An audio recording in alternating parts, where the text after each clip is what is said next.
स्वामी विवेकानंद 12 जनवरी 1863, 4 जुलाई 1902, जन्म नरेंद्रनाथ दत्त, बंगाली, NRENDRONATEO, एक भारतीय हिंदू रामकृष्ण के मुख्य शिष्य।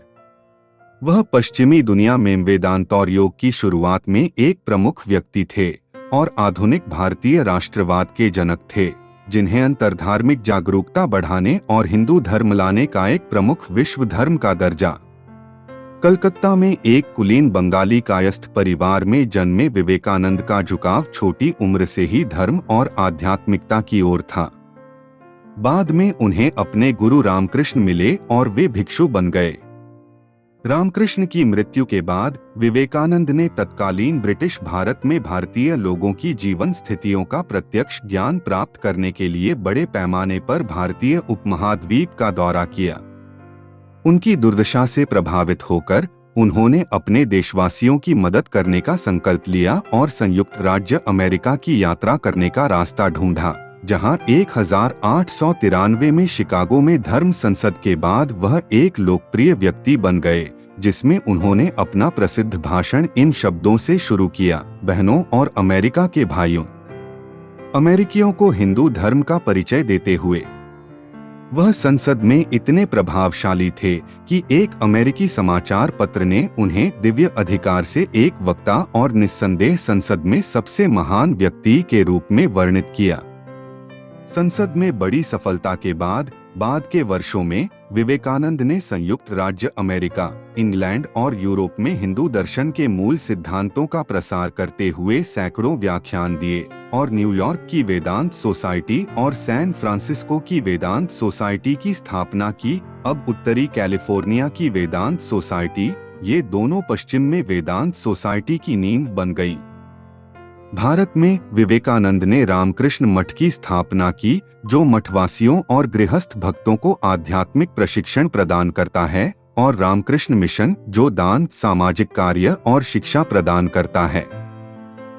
विवेकानंद अपने समकालीन भारत के सबसे प्रभावशाली दार्शनिकों और समाज सुधारकों में से एक थे और पश्चिमी दुनिया में वेदांत के सबसे सफल मिशनरियों में से एक थे।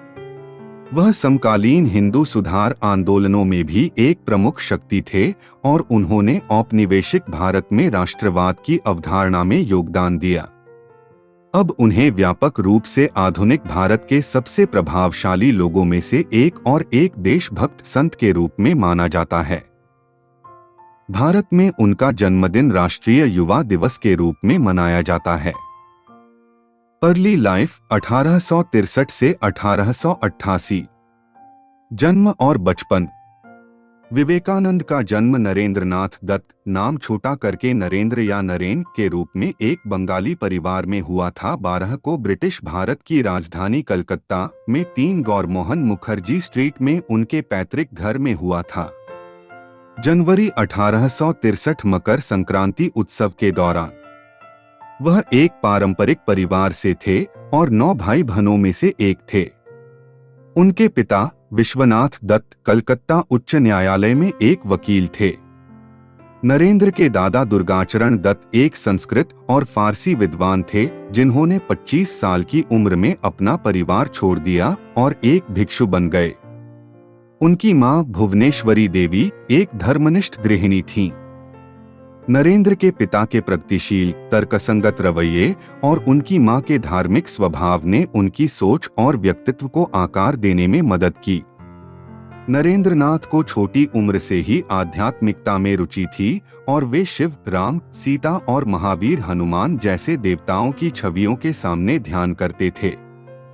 वह भ्रमणशील तपस्वियों और भिक्षुओं पर मोहित थे।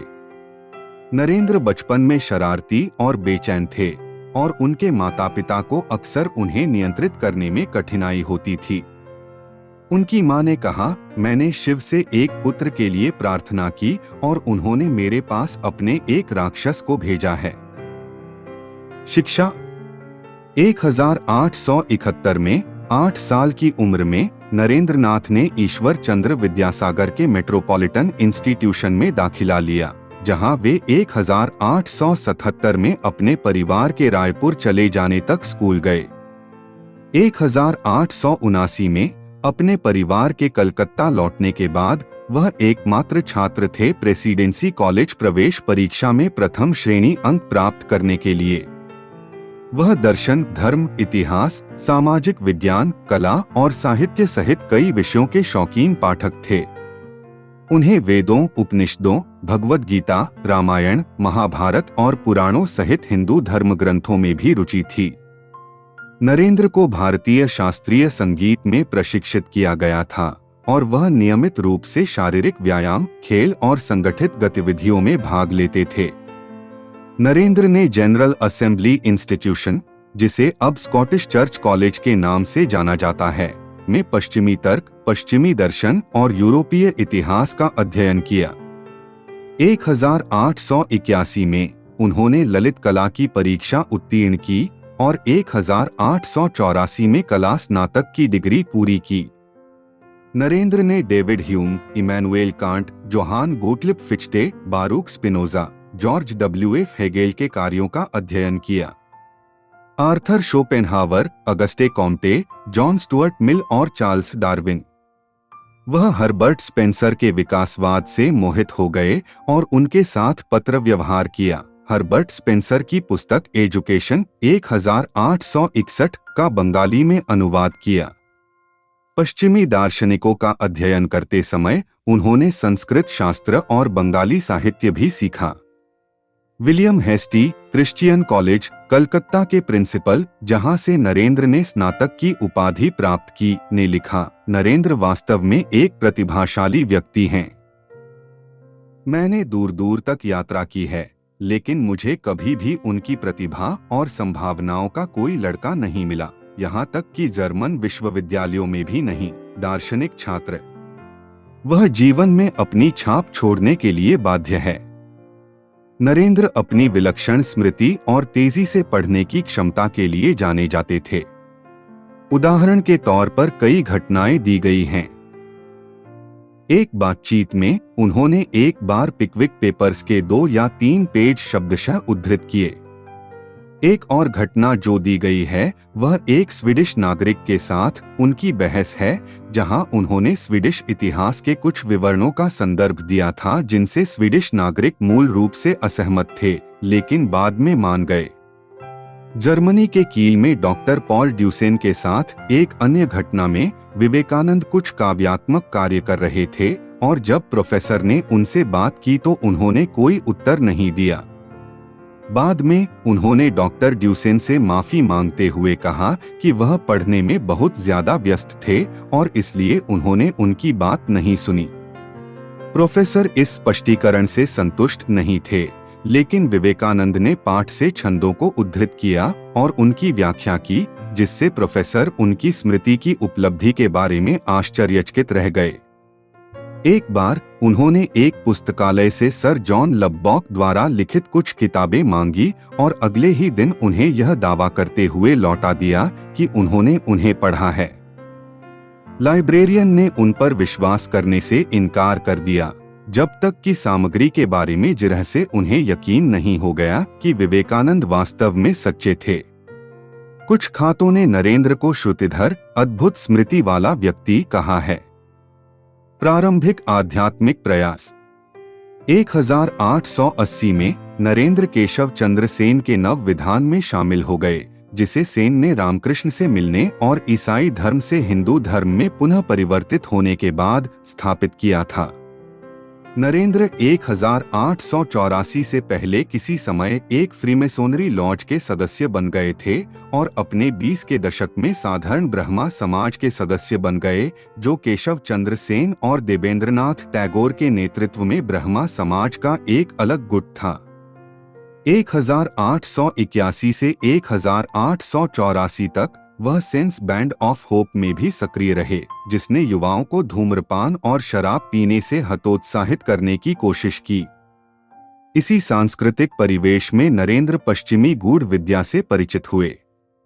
उनकी प्रारंभिक मान्यताओं को ब्राह्मो अवधारणाओं द्वारा आकार दिया गया था, जो बहुदेववाद और जाति प्रतिबंधों की निंदा करते थे, और एक सुव्यवस्थित, तर्कसंगत, एकेश्वरवादी धर्मशास्त्र जो उपनिषदों और वेदांत के चयनात्मक और आधुनिकतावादी पढ़ने से दृढ़ता से रंगा हुआ था। ब्रह्मा समाज के संस्थापक राम मोहन राय, जो इकाईवाद से काफी प्रभावित थे, ने हिंदू धर्म की सार्वभौमिक व्याख्या की दिशा में प्रयास किया। उनके विचारों को देवेंद्रनाथ टैगोर द्वारा काफी हद तक बदल दिया गया था, जिनका इन नए सिद्धांतों के विकास के लिए एक रोमांटिक दृष्टिकोण था, और उन्होंने पुनर्जन्म और कर्म जैसी केंद्रीय हिंदू मान्यताओं पर सवाल उठाया और वेदों के अधिकार को खारिज कर दिया। टैगोर भी इस नवहिंदू धर्म को पश्चिमी गूढ़वाद के करीब लाए, एक ऐसा विकास जिसे सेन ने आगे बढ़ाया। सेन ट्रांसेंडेंटलिज्म से प्रभावित थे, एक अमेरिकी दार्शनिक धार्मिक आंदोलन जो इकाईवाद से दृढ़ता से जुड़ा था, जो व्यक्तिगत पर जोर देता था, केवल तर्क और धर्मशास्त्र पर धार्मिक अनुभव। सेन ने आध्यात्मिकता के एक सुलभ, गैरत्यागी, हर व्यक्ति के लिए प्रकार का प्रयास किया, आध्यात्मिक अभ्यास की सामान्य प्रणाली की शुरुआत की, जिसे बाद में पश्चिम में लोकप्रिय हुए विवेकानंद की शिक्षाओं के प्रभाव के रूप में माना जा सकता है। दर्शन शास्त्र के अपने ज्ञान से संतुष्ट नहीं होने पर नरेंद्र उस प्रश्न पर आए जिसने ईश्वर के लिए उनकी बौद्धिक खोज की वास्तविक शुरुआत को चिह्नित किया। उन्होंने कई प्रमुख कलकत्ता निवासियों से पूछा कि क्या वे भगवान के आमने सामने आए हैं, लेकिन उनमें से किसी ने भी उन्हें संतुष्ट नहीं किया। इसी समय नरेंद्र देवेंद्रनाथ टैगोर, ब्रह्मा समाज के नेता, से मिले और पूछा कि क्या उन्होंने भगवान को देखा है। उनके सवाल का जवाब देने के बजाय टैगोर ने कहा, मेरे बेटे, तुम्हारे पास योगी की आंखें हैं। बनहट्टी के अनुसार यह रामकृष्ण ही थे जिन्होंने वास्तव में नरेंद्र के प्रश्न का उत्तर देते हुए कहा, हाँ, मैं उसे वैसे ही देखता हूँ जैसे मैं आपको देखता हूँ, केवल एक असीम गहन अर्थ में। डी मिशेलिस के अनुसार विवेकानंद रामकृष्ण की तुलना में ब्रह्मा समाज और उसके नए विचारों से अधिक प्रभावित थे। स्वामी मेधानंद इस बात से सहमत हैं कि ब्रह्मा समाज एक प्रारंभिक प्रभाव था, लेकिन यह रामकृष्ण के साथ नरेंद्र की महत्वपूर्ण मुलाकात थी जिसने उन्हें ब्रह्मवाद से दूर कर उनके जीवन की दिशा बदल दी।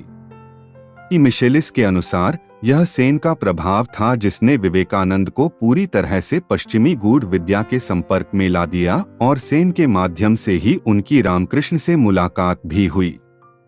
रामकृष्ण से मुलाकात 1881 में नरेंद्र पहली बार रामकृष्ण से मिले, जो 1884 में उनके पिता की मृत्यु के बाद उनका आध्यात्मिक केंद्र बन गए।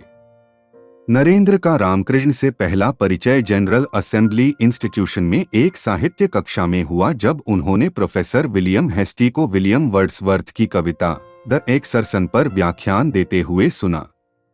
कविता में ट्रांस शब्द की व्याख्या करते हुए हेस्टी ने सुझाव दिया कि उनके छात्र ट्रांस का सही अर्थ समझने के लिए दक्षिणेश्वर के रामकृष्ण के पास जाएं। इसने उनके कुछ छात्रों, नरेंद्र सहित, को रामकृष्ण से मिलने के लिए प्रेरित किया। संभवतः वे पहली बार व्यक्तिगत रूप से नवंबर 1881 में मिले थे। हालांकि नरेंद्र ने इसे अपनी पहली मुलाकात नहीं माना और बाद में किसी ने भी इस मुलाकात का जिक्र नहीं किया। इस समय नरेंद्र अपनी आगामी FA परीक्षा की तैयारी कर रहे थे जब रामचंद्र दत्त उनके साथ सुरेंद्र नाथ मित्रा के घर गए, जहां रामकृष्ण को व्याख्यान देने के लिए आमंत्रित किया गया था। मकरंद परांजपे के अनुसार इस बैठक में रामकृष्ण ने युवा नरेंद्र से गाने के लिए कहा। उनकी गायन प्रतिभा से प्रभावित होकर उन्होंने नरेंद्र को दक्षिणेश्वर आने के लिए कहा। 1881 के अंत या 1882 की शुरुआत में नरेंद्र दो दोस्तों के साथ दक्षिणेश्वर गए और रामकृष्ण से मिले। यह मुलाकात उनके जीवन में एक महत्वपूर्ण मोड़ साबित हुई। हालांकि उन्होंने शुरू में रामकृष्ण को अपने शिक्षक के रूप में स्वीकार नहीं किया और उनके विचारों के खिलाफ विद्रोह कर दिया, लेकिन वे उनके व्यक्तित्व से आकर्षित हुए और अक्सर उनसे मिलने दक्षिणेश्वर जाने लगे। उन्होंने शुरू में रामकृष्ण के परमानंद और दर्शन को महज कल्पना और मतिभ्रम के रूप में देखा। ब्रह्मा समाज के सदस्य के रूप में उन्होंने मूर्ति पूजा, बहदेववाद और रामकृष्ण की काली की पूजा का विरोध किया। उन्होंने पूर्ण के साथ पहचान के अद्वैत वेदांत को भी ईशनिंदा और पागलपन के रूप में खारिज कर दिया और अक्सर इस विचार का उपहास किया। नरेंद्र ने रामकृष्ण की परीक्षा ली, जिन्होंने उनके तर्कों का धैर्यपूर्वक सामना किया। सभी कोणों से सत्य को देखने का प्रयास करें, उन्होंने उत्तर दिया।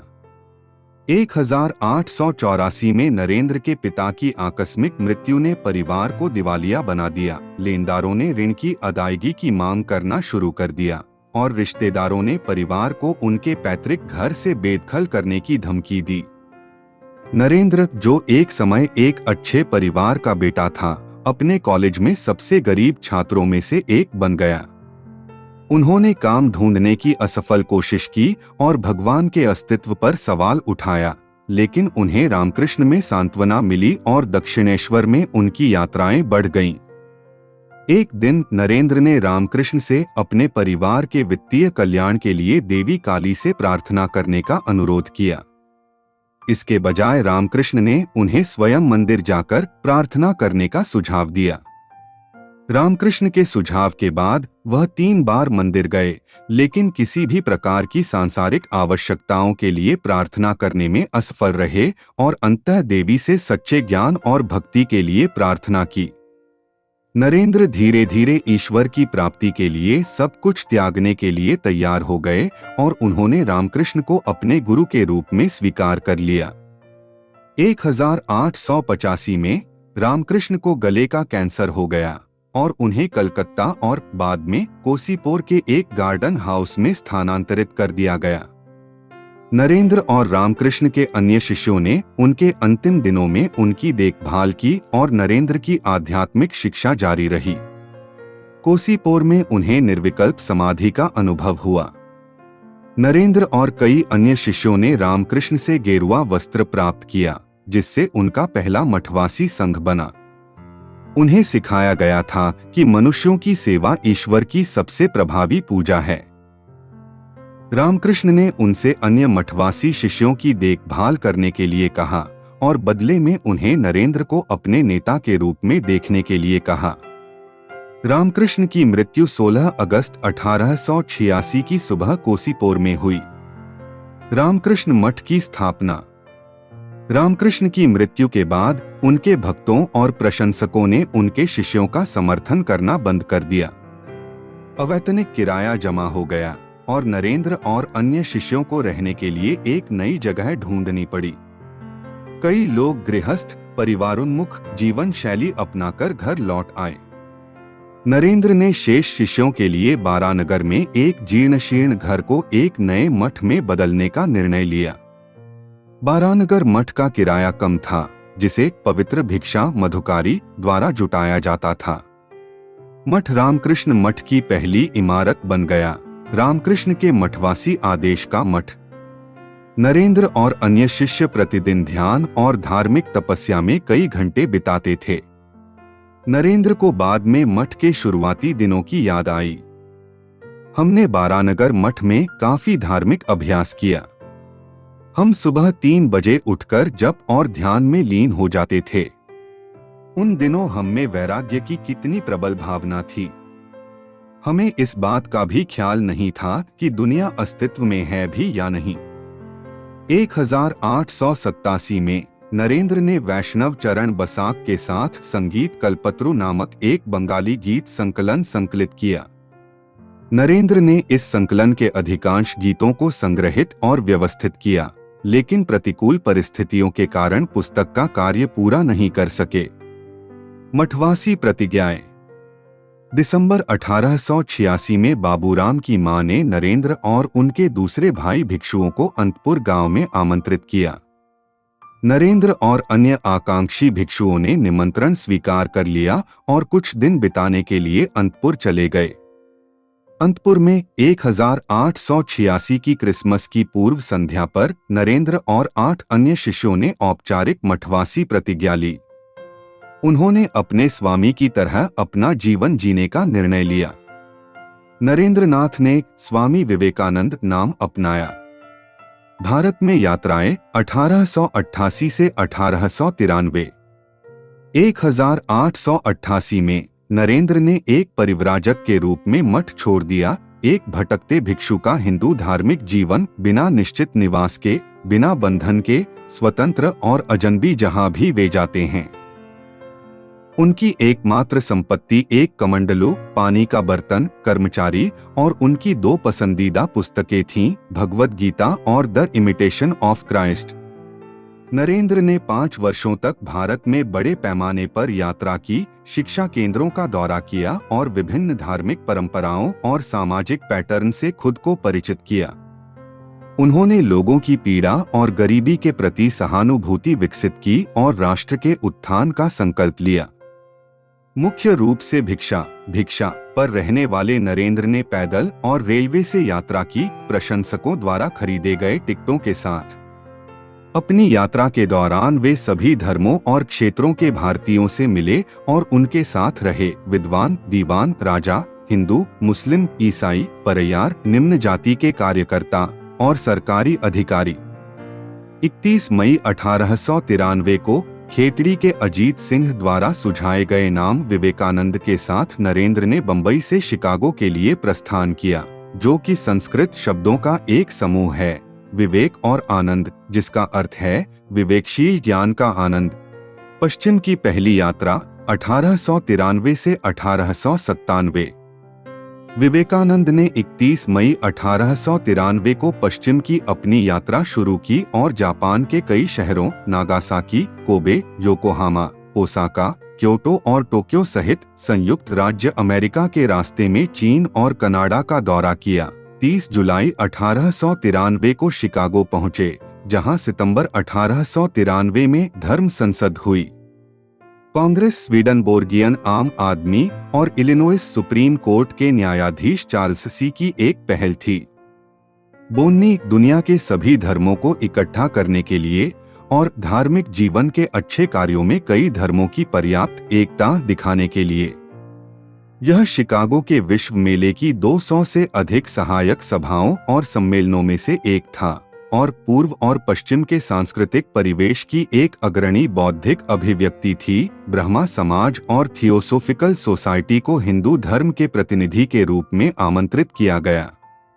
विवेकानंद इसमें शामिल होना चाहते थे, लेकिन यह जानकर निराश हुए कि प्रामाणिक संगठन की योग्यता के बिना किसी को भी प्रतिनिधि के रूप में स्वीकार नहीं किया जाएगा। विवेकानंद ने हार्वर्ड विश्वविद्यालय के प्रोफेसर जॉन हेनरी राइट से संपर्क किया, जिन्होंने उन्हें हार्वर्ड में बोलने के लिए आमंत्रित किया।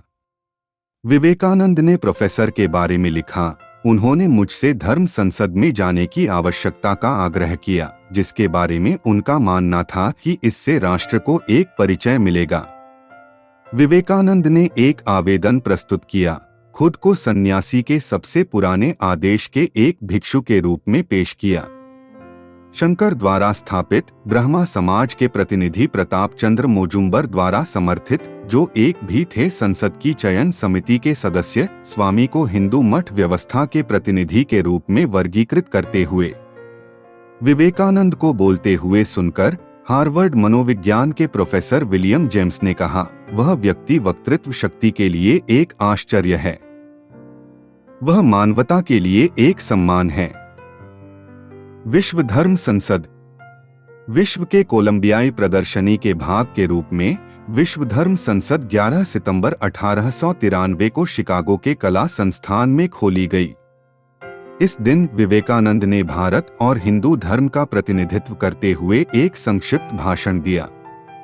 शुरू में वह घबराए हुए थे। उन्होंने सरस्वती, विद्या की हिंदू देवी, को प्रणाम किया और अपना भाषण अमेरिका की बहनों और भाइयों के साथ शुरू किया। इन शब्दों पर 7000 की भीड़ ने 2 मिनट के लिए विवेकानंद का खड़े होकर अभिनंदन किया।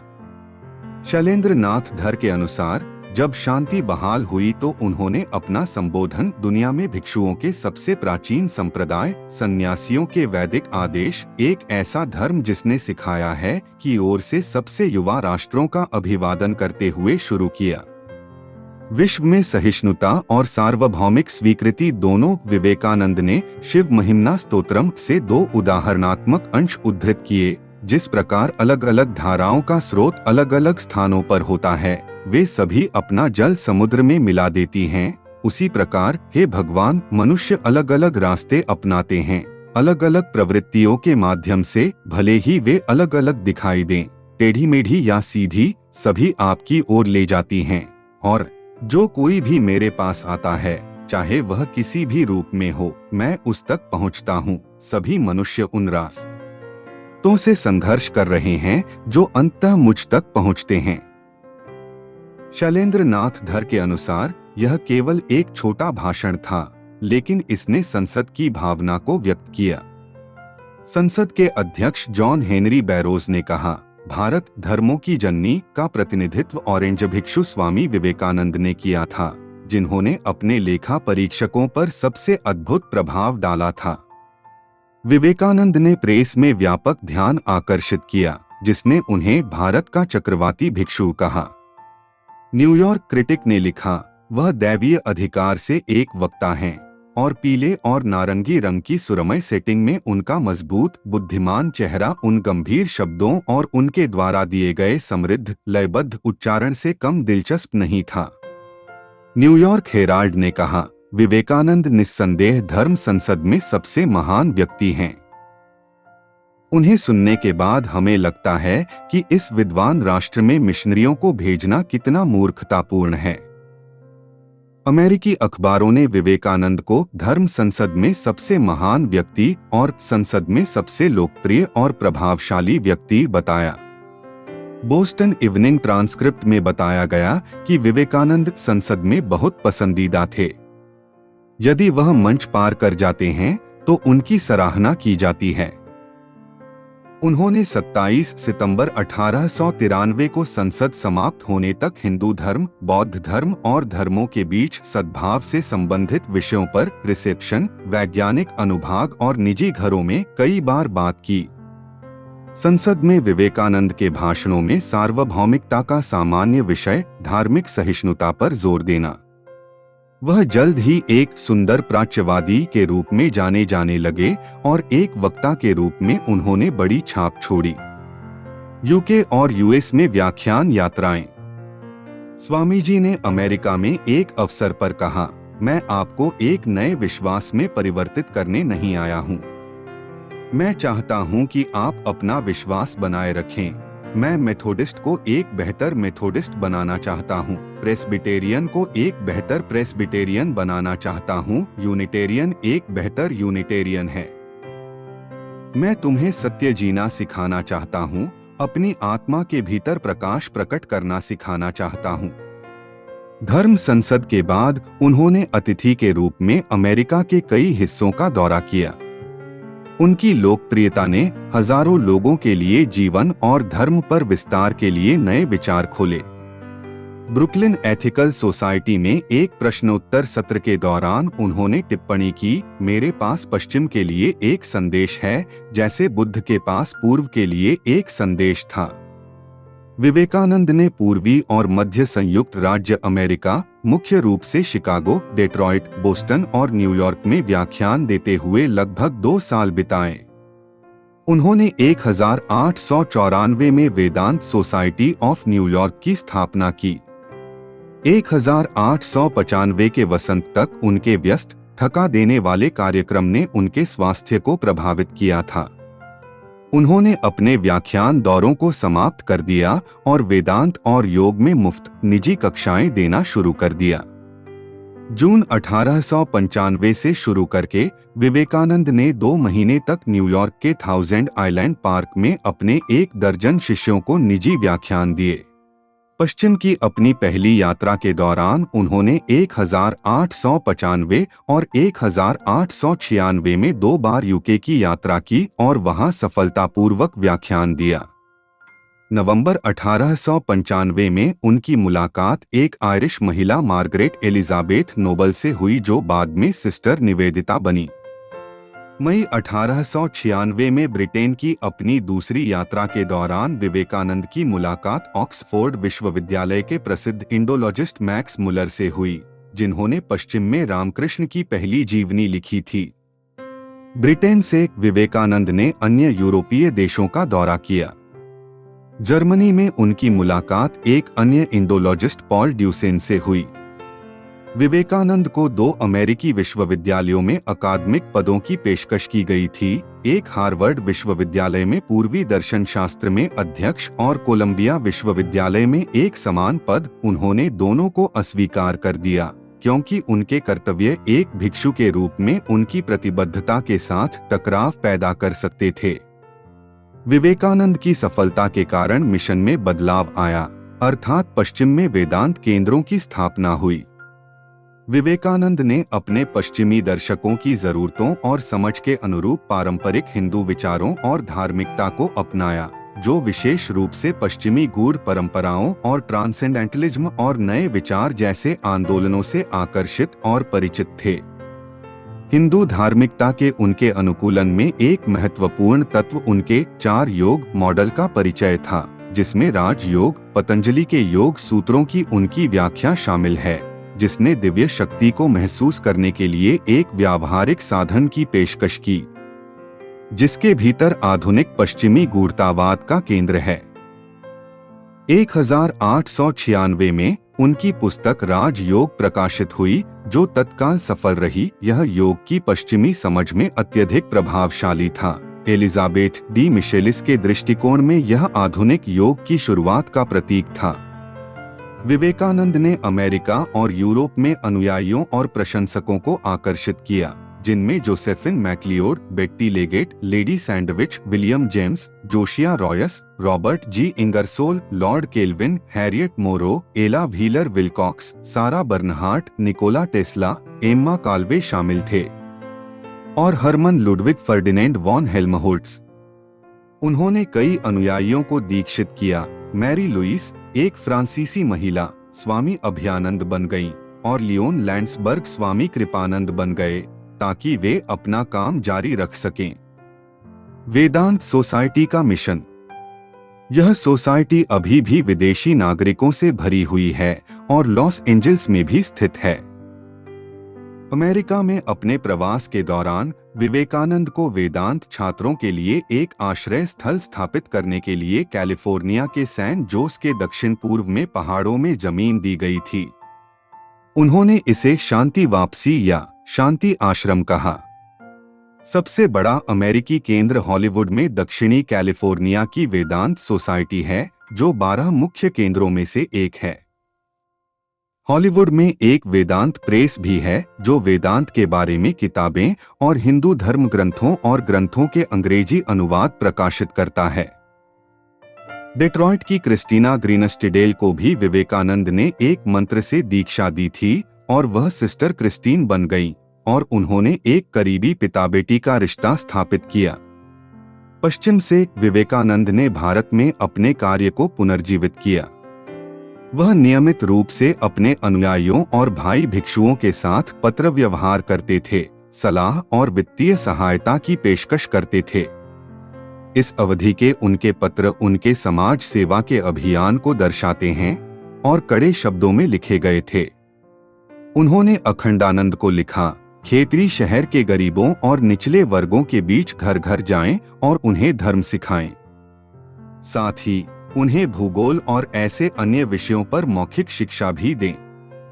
बैठे रहने से कोई फायदा नहीं होगा, बेकार रहो और राजसी व्यंजन खाओ और कहो रामकृष्ण हे भगवान, जब तक कि आप गरीबों के लिए कुछ अच्छा नहीं कर सकते।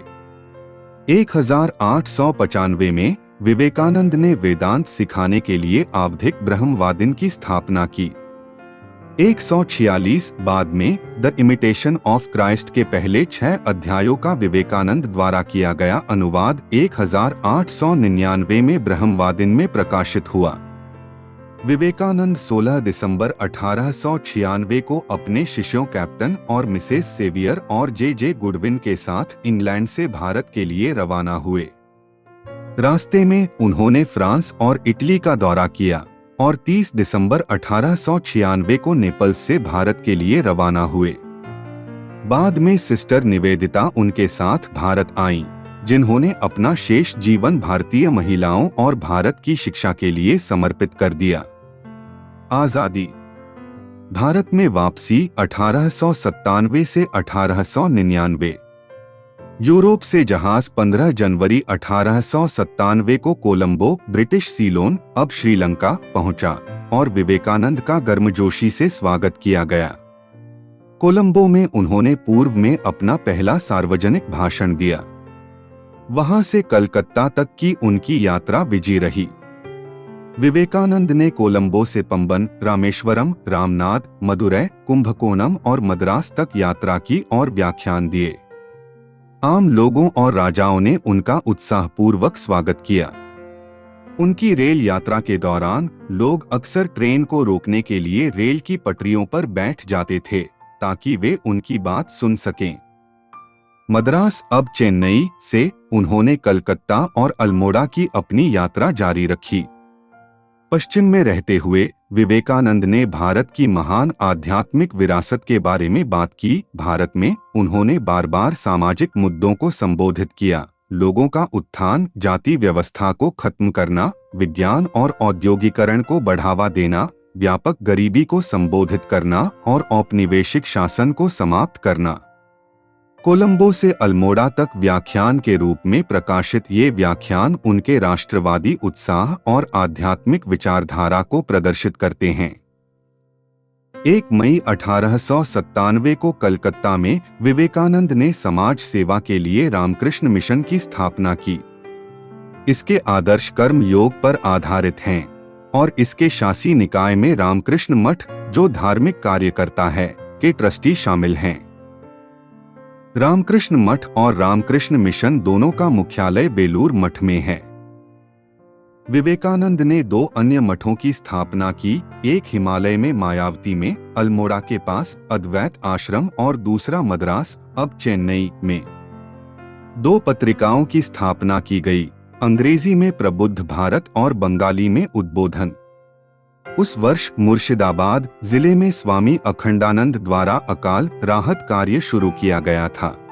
विवेकानंद ने पहले जमशेदजी टाटा को एक शोध और शैक्षणिक संस्थान स्थापित करने के लिए प्रेरित किया था जब उन्होंने 1893 में विवेकानंद की पश्चिम की पहली यात्रा पर योकोहामा से शिकागो तक एक साथ यात्रा की थी। टाटा ने अब उन्हें अपने विज्ञान अनुसंधान संस्थान का नेतृत्व करने के लिए कहा। विवेकानंद ने अपने आध्यात्मिक हितों के साथ टकराव का हवाला देते हुए इस प्रस्ताव को अस्वीकार कर दिया। उन्होंने आर्य समाज, एक सुधारवादी हिंदू आंदोलन और सनातन रूढ़िवादी हिंदू के बीच एक वैचारिक संघर्ष में मध्यस्थता करने का प्रयास करते हुए पंजाब का दौरा किया। लाहौर, दिल्ली और खेकड़ी की संक्षिप्त यात्राओं के बाद विवेकानंद जनवरी 1898 में कलकत्ता लौट आए। उन्होंने गणित के काम को समेकित किया और कई महीनों तक शिष्यों को प्रशिक्षित किया।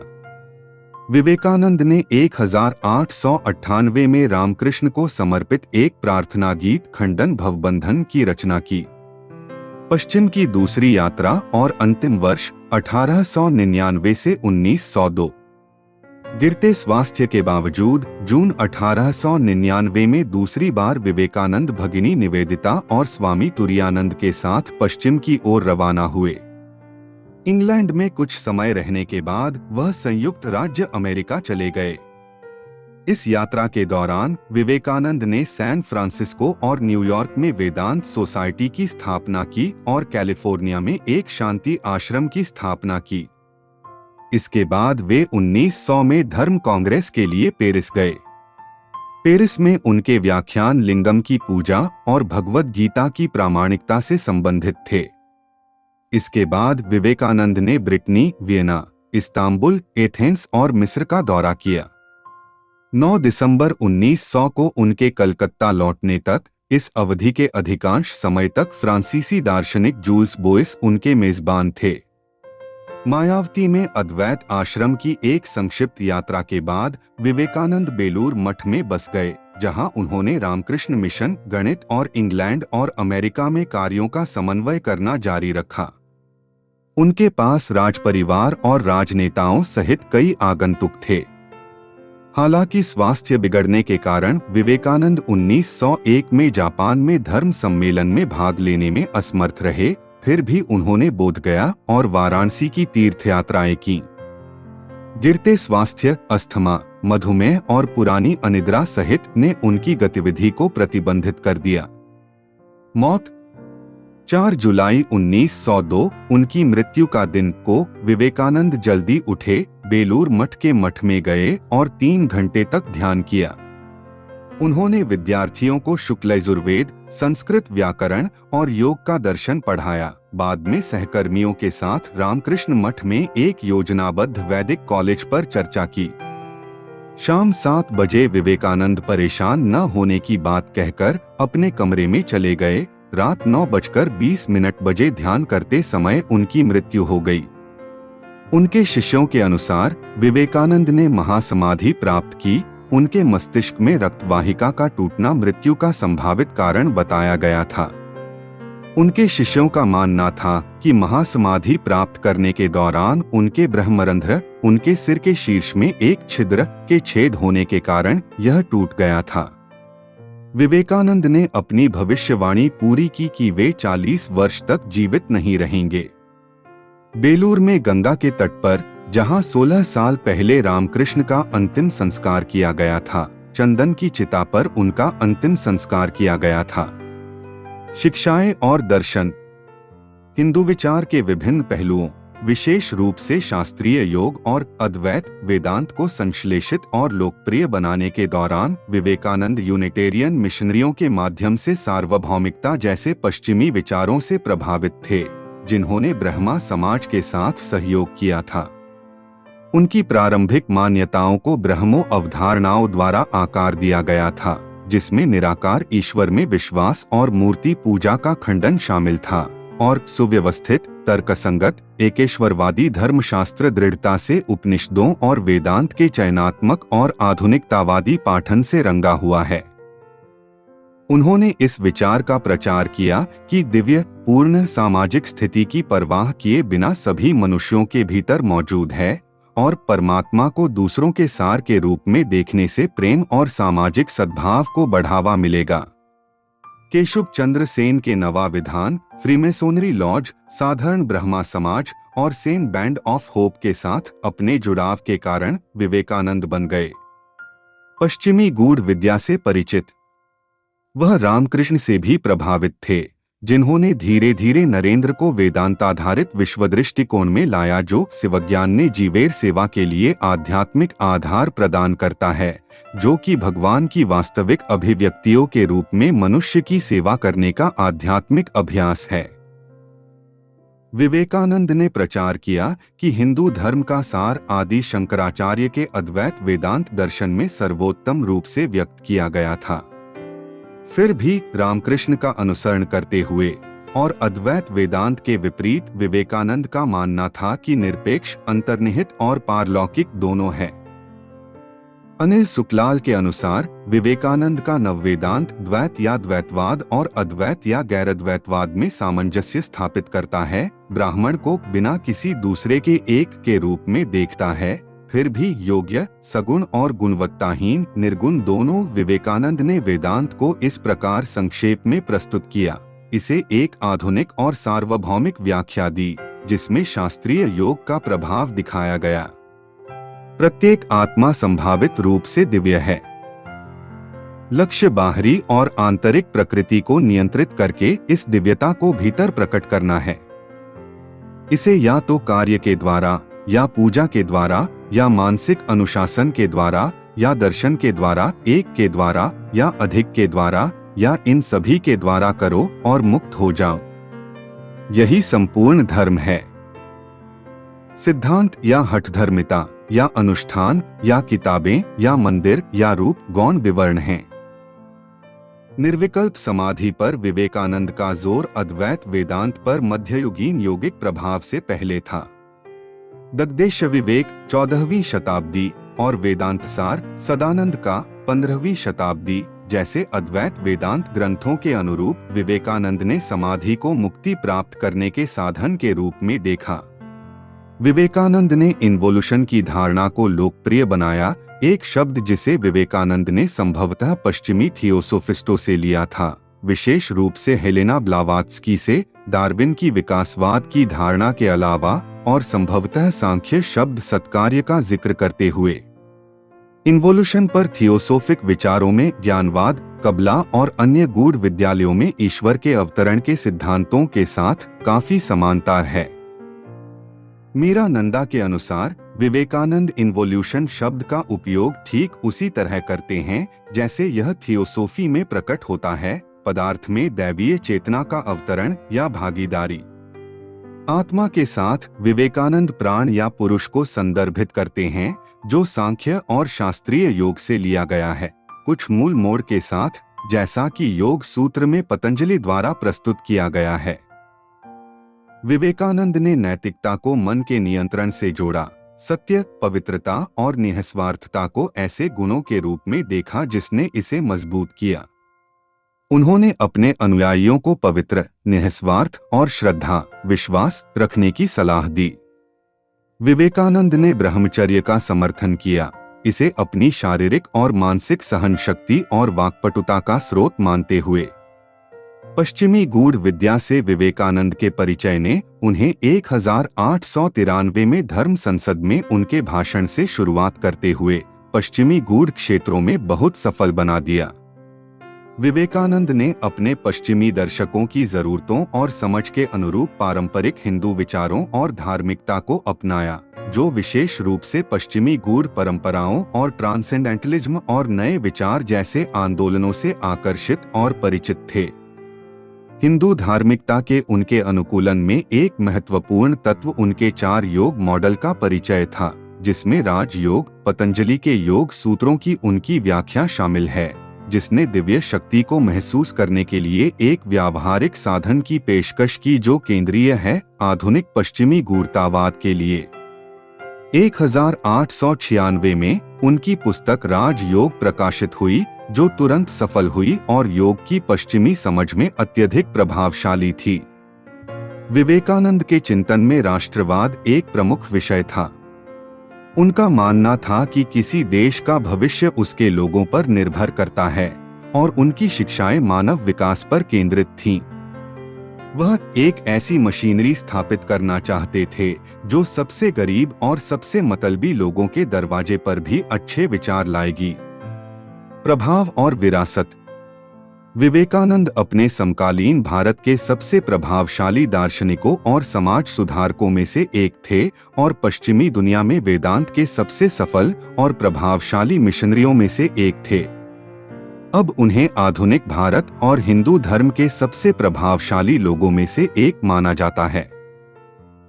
महात्मा गांधी ने कहा कि विवेकानंद के कार्यों को पढ़ने के बाद उनका राष्ट्र के प्रति प्रेम हजारों गुना बढ़ गया। रविंद्रनाथ टैगोर ने भारत के बारे में जानने के लिए विवेकानंद के कार्यों का अध्ययन करने का सुझाव दिया।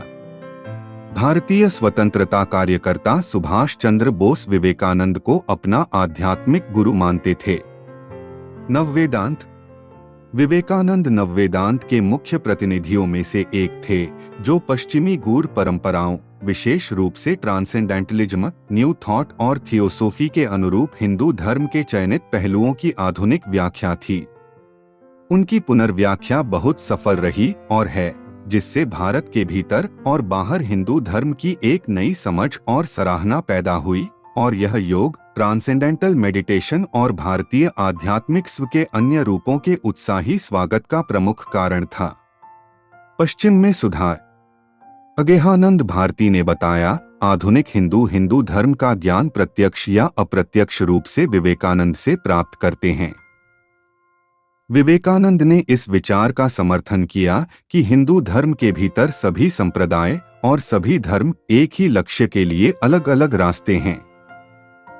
हालांकि इस दृष्टिकोण की हिंदू धर्म के अत्यधिक सरलीकरण के रूप में आलोचना की गई है। भारतीय राष्ट्रवाद। ब्रिटिश शासित भारत में उभरते राष्ट्रवाद की पृष्ठभूमि में विवेकानंद ने राष्ट्रवादी आदर्श को मूर्त रूप दिया। समाज सुधारक चार्ल्स फ्रीर एंड्रयूज के शब्दों में, स्वामी की निडर देशभक्ति ने पूरे भारत में राष्ट्रीय आंदोलन को एक नया रंग दिया।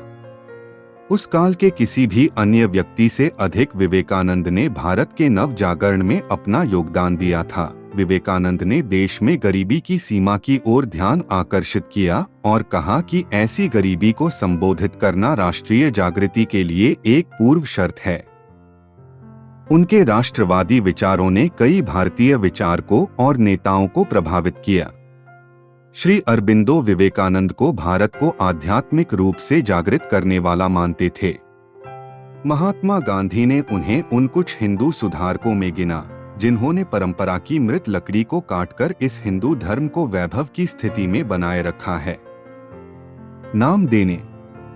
सितंबर 2010 में तत्कालीन केंद्रीय वित्त मंत्री प्रणब मुखर्जी, जो बाद में 2012 से 2017 तक भारत के राष्ट्रपति बने, ने सैद्धांतिक रूप से $1 बिलियन $13 मिलियन की लागत से स्वामी विवेकानंद मूल्य शिक्षा परियोजना को मंजूरी दी, जिसमें निम्नलिखित उद्देश्य शामिल थे: युवा प्रतियोगिताओं, निबंधों, चर्चाओं और अध्ययन मंडलियों के साथ और कई भाषाओं में विवेकानंद के कार्यों को प्रकाशित करना।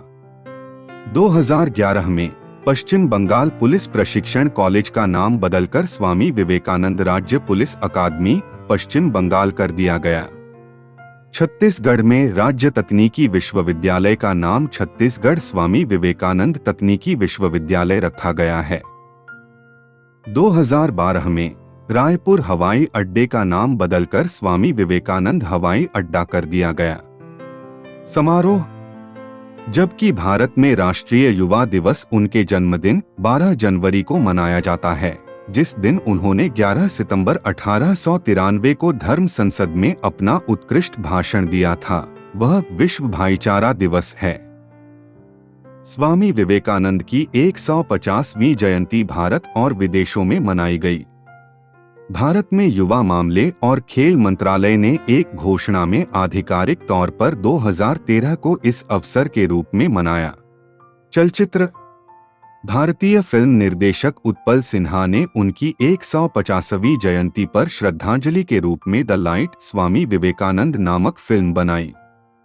उनके जीवन पर बनी अन्य भारतीय फिल्मों में शामिल हैं अमर मलिक द्वारा स्वामी जी 1949, अमर मलिक द्वारा स्वामी विवेकानंद 1955, मोधु बोस द्वारा बीरेश्वर विवेकानंद 1964, स्वामी विवेकानंद का जीवन और संदेश 1964, बिमल द्वारा वृत्तचित्र फिल्म रॉय स्वामी विवेकानंद 1998, जीवी अय्यर द्वारा Swami ji 2012, laser light film Manik सरकार द्वारा साउंड ऑफ जॉय सुकनकन रॉय द्वारा निर्देशित एक भारतीय 3D एनिमेटेड लघु फिल्म विवेकानंद की आध्यात्मिक यात्रा को दर्शाती है। इसने 2014 में सर्वश्रेष्ठ गैर फीचर एनिमेशन फिल्म का राष्ट्रीय फिल्म पुरस्कार जीता। काम करता है। व्याख्यान। हालांकि विवेकानंद अंग्रेजी और बंगाली में एक शक्तिशाली वक्ता और लेखक थे, वह एक संपूर्ण विद्वान नहीं थे और उनकी अधिकांश प्रकाशित रचनाएं दुनिया भर में दिए गए व्याख्यानों से संकलित थीं, जो मुख्य रूप से दिए गए थे अचानक और थोड़ी तैयारी के साथ। उनका मुख्य कार्य राजयोग न्यूयॉर्क में उनके द्वारा दिए गए भाषणों से युक्त है। साहित्यिक कार्य। बार्टमैन भारत, जिसका अर्थ है वर्तमान भारत, उनके द्वारा लिखा गया एक बंगाली भाषा का निबंध है, जो पहली बार रामकृष्ण मठ और रामकृष्ण मिशन की एकमात्र बंगाली भाषा पत्रिका उद्बोधन के मार्च 1899 अंक में प्रकाशित हुआ था। निबंध को 1905 में एक पुस्तक के रूप में पुनर्मुद्रित किया गया और बाद में the complete works of Swami Vivekananda के चौथे खंड में संकलित किया गया। इस निबंध में पाठकों से उनका आग्रह था कि हर भारतीय का सम्मान करें और उसके साथ एक भाई की तरह व्यवहार करें, भले ही वह गरीब या निचली जाति में पैदा हुआ हो।